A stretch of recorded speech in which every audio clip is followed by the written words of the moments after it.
అందరికీ నమస్తే అండి. ప్రభాస్ మీడియాకి స్వాగతం. నేను మీ వంశీకృష్ణ. సోదరి గీతాంజలి మృతి పట్ల సానుభూతిని తెలియజేస్తూ సోదరి ఆత్మకి శాంతి చేకూరాలని ఆ భగవంతుని ప్రార్థిస్తూ కనీసం మృతి పట్ల కూడా జాలి లేకుండా మృతి చెందింది ఒక సోదరి, వారి యొక్క పిల్లలు అనాథలయ్యారు అని కనీసం ఇంగితం లేకుండా ఆ మృతి మీద కూడా రాజకీయాలు చేయాలి అనే ఆలోచన వచ్చినటువంటి ఈ వైసీపీ వాళ్ళని ఎంత నీచంగా చూడాలి, ఏమనాలి ఇలాంటి వాళ్ళని? ఇదంతా కూడా ప్రజలే ఆలోచించుకోవాల్సినటువంటి అవసరం ఎంతైనా ఉంది. ఇప్పుడు ఈ వీడియోలో నాకు వచ్చినటువంటి అనుమానాలు, ఆ అనుమానాలు రావడానికి కారణమైనటువంటి అంశాలు మీ ముందు ప్రతి ఒక్కటి కూడా పొందుపరిచే ప్రయత్నం చేస్తాను.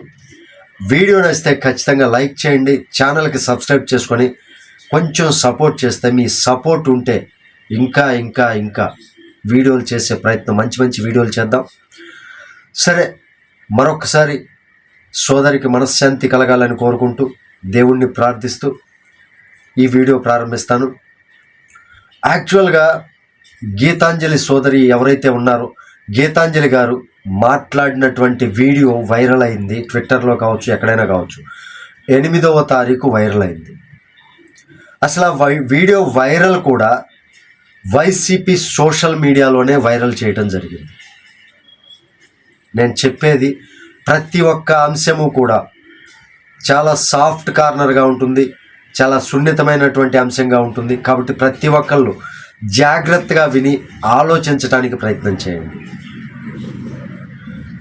వైరల్ అయింది, వీడియో వైరల్ అయింది 8వ తారీఖు. యాక్చువల్గా 8వ తారీఖు వైరల్ అయింది. ట్రోల్స్ చేయటం మొదలుపెట్టింది 9వ తారీఖు. అంటే 8వ తారీఖు సాయంత్రం నుంచి ఆ వీడియో ఎప్పుడైతే వైరల్ అయిందో అప్పటి నుండి కూడా ట్రోల్స్ చేయటం. అంటే ట్రోల్స్ అంటే రకరకాల బూతులు, ఏం మాట్లాడాల. 5 సార్లు అమ్మఒడి తీసుకున్నా అన్నావు కదా, 5 సార్లు ఎక్కడ తీసుకున్నావు? 4 సార్లే కదా అసలు పడింది. అయినా ఫిక్స్డ్ డిపాజిట్ చేసేంత అమ్మఒడి వేసిందా ఈ ప్రభుత్వాన్ని క్వశ్చన్ చేశారు చాలామంది కూడా. 1-2 చోట్ల అయితే క్వశ్చన్స్ ఘాటుగానే చేసి ఉంటారు. అదైతే నేను అన్నీ కూడా చూడలేదు, జరిగింది ఇది వాస్తవంగా.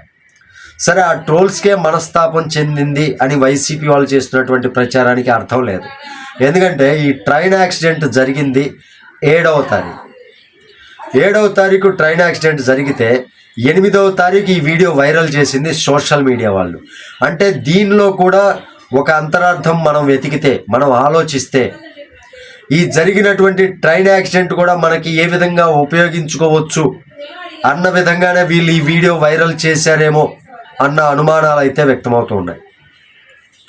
సరే, దానికి తోడు ఇంకొక అనుమానం ఏంటి అంటే, వాళ్ళ భర్త ఎవరైతే ఉన్నారో ఆమె భర్త 11వ తారీఖు సాయంత్రం కేసు పెట్టడం జరిగింది. అది కూడా ఈ ట్రోలింగ్స్ వల్ల బాధపడి ఆత్మహత్య చేసుకున్నారు అని. అసలు అక్కడ ఏం జరిగింది అని మనం పరిశీలిస్తే, ఇక్కడ నేను ఒక స్క్రీన్ షాట్ నేను మీకు చూపించే ప్రయత్నం చేస్తాను. నేను చూపించేటటువంటి స్క్రీన్ షాట్లో ఉన్నటువంటి మ్యాటర్ కూడా, ఈ పక్కన స్క్రీన్ షాట్ వస్తుంది, ఆ మ్యాటర్ కూడా నేను చదివి వినిపిస్తాను, చూసుకోవచ్చు.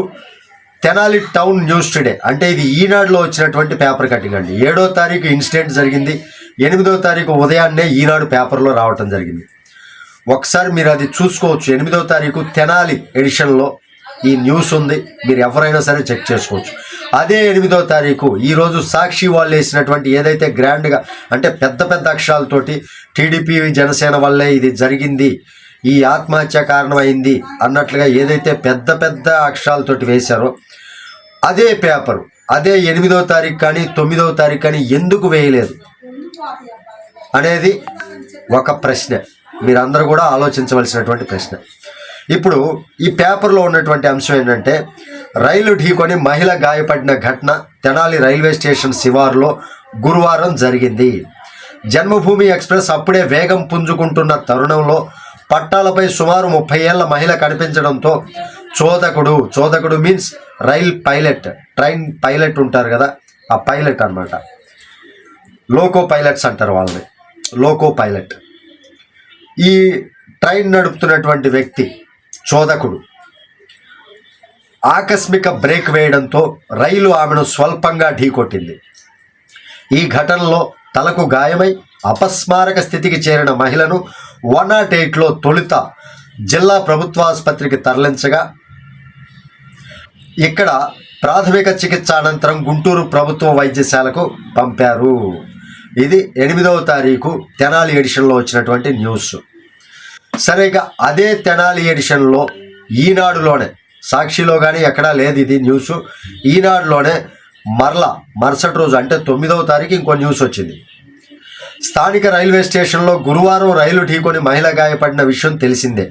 ఆమె పట్టణ ఇస్లాంపేట వాసిగా గుర్తించామని తెనాలి రైల్వే పోలీసులు తెలిపారు. ఆమె ప్రస్తుతం గుంటూరు వైద్యశాలలో చికిత్స పొందుతున్నారని కుటుంబ సభ్యులు ఆమె వద్దకు వచ్చినట్లుగా చెప్పారు. ఇక్కడ రైల్వే పోలీసులు కావచ్చు, వీళ్ళు చేసేది ఏంటంటే ఫస్ట్ యాక్సిడెంట్ అయిన తర్వాత వాళ్ళని ముందుగా ప్రభుత్వ ఆసుపత్రికి తరలించి చికిత్స చేయిస్తారు. ఆ తర్వాత ఆమె ఎవరు ఏంటి అనే విషయాలు వాకబు చేసి ఆ సంబంధిత వివరాలను వాళ్ళ యొక్క కుటుంబ వాసులు ఎవరైతే ఉంటారో కుటుంబాలకు తెలియజేస్తారనమాట. ఇదొక అంశం. అయితే ఎఫ్ఐఆర్ కాపీ నేను ఇప్పుడు మీ ముందుకు తీసుకొస్తాను, చూడండి.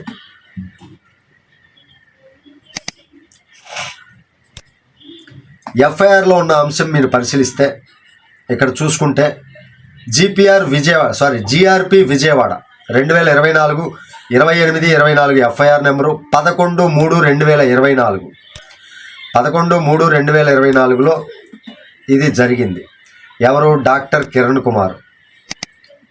ఏమని ఇచ్చారయ్యా అంటే డాక్టర్ కిరణ్ కుమార్ గారు, ఇక్కడ కేసు ఏదైతే ఉందో ట్రైన్ నెంబర్ 12806 రన్నింగ్ ట్రైన్ అంట, 7/3/2024లో 11 గంటలప్పుడు నార్త్ క్యాబిన్ వద్ద ఈ యాక్సిడెంట్ అయితే జరిగింది. Doctor Kiran Kumar phone number కూడా ఇవ్వడం జరిగింది. మీరు ఎవరైనా సరే ఎంక్వైరీ చేసుకోవచ్చు. ఇక్కడ 7వ తారీఖు యాక్సిడెంటల్గా జరిగినటువంటి అంశాన్ని ప్రభుత్వ ఆసుపత్రికి తరలించారు. అదే భర్త 11వ తారీఖు సాయంత్రం ఎఫ్ఐఆర్ కాపీ ఫైల్ చేశారు కదా, ఆ సాయంత్రం చనిపోయిన తర్వాత ఎఫ్ఐఆర్ కాపీ ఏమైనా ఫైల్ చేశారంటే ఆత్మహత్య 5వ తారీఖు నుంచే ట్రోల్ జరుగుతుంది, కొంతమంది మెసేజ్ చేశారు, అందుకని చెప్పి ఆత్మహత్య చేసుకుంది అన్నట్లుగా. యాక్చువల్గా తెనాలిలో జరిగింది ఒక రైలు యాక్సిడెంట్గానే పరిగణించారు. ఆత్మహత్య చేసుకునేవారు. ఈలోపు ఎంక్వైరీ చేసో సాక్షి వాళ్ళు, మరి ఇదంతా జరిగిన తర్వాత సాక్షి మీడియాలో ఎందుకు రాలేదు? ఇదంతా చనిపోయిన తర్వాతనే దీన్ని ఎంత హైలైట్ చేసి వైసీపీకో లేదా టీడీపీకో లేదా జనసేన పార్టీ వాళ్ళకో ఆ యొక్క అంశాన్ని ఆపాదించడం పట్ల వాళ్ళ యొక్క ఆలోచన ఏంటి? వైఎస్ రాజశేఖర రెడ్డి గారి మృత్యువుని, ఆ మరణం పట్ల ఉన్నటువంటి సానుభూతిని అడ్డం పెట్టుకొని సంతకాలు సేకరించి పార్టీ ఏర్పాటు చేసి 2019లో వివేకానందరెడ్డి గారి హత్యని తమకి అనుకూలంగా నారాసుర రక్త చరిత్ర అంటూ ఒక మరక అంటించి వాళ్ళేదో పెద్ద పత్తిత్తుల్లాగా కలరింగ్ ఇచ్చుకొని జనాల మధ్య సింపతిని గెయిన్ చేసి రాష్ట్రాన్ని ఏ విధంగా దోపిడీ చేశారు అనేది ఇప్పటి వరకు చూశారు. ఇప్పుడు కూడా ఒక అమాయకమైనటువంటి మహిళ ట్రైన్ యాక్సిడెంట్ జరిగితే ఆ యాక్సిడెంట్ని కూడా తమకి అనుకూలంగా మార్చుకోవాలి అనేటటువంటి ఒక రాక్షస చర్య ఏదైతే ఉందో ఆ చర్యని మనం ఏ విధంగా చూడాలి? వాళ్ళ యొక్క ఆలోచనలు మనం ఏ విధంగా అంచనా వేయాలి? వాళ్ళు ఎంత దుర్మార్గులు అని మనం అనుకోవాలి కదా. మరీ ఇంత దౌర్భాగ్యానికి దిగజారుతారా? సోషల్ మీడియాలో ఆ రకమైనటువంటి ప్రచార కథనాలు చేస్తూ వాళ్ళ కుటుంబాన్ని ఇంకా మానసిక క్షోభకు గురి చేస్తున్నారు కదా. అసలు జరిగిన వాస్తవం ఏంటి అని ఎంక్వైరీ చేయాల్సినటువంటి పోలీసులు కూడా ఎంక్వైరీ చేయాలి కదా. ఆ ఎంక్వైరీలో తేలాలి కదా. ఏదైతే FIR report doctor Kiran Kumar గారు ఇచ్చారో ఆ ఎఫ్ఐఆర్ రిపోర్ట్ కాపీ బయటకు వచ్చింది కదా. యాక్సిడెంట్గా అక్కడ ఏదైతే ఉందో అది మొత్తం మనకి కనపడుతుంది కదా, ఆ ఎఫ్ఐఆర్ కాపీ మొత్తం.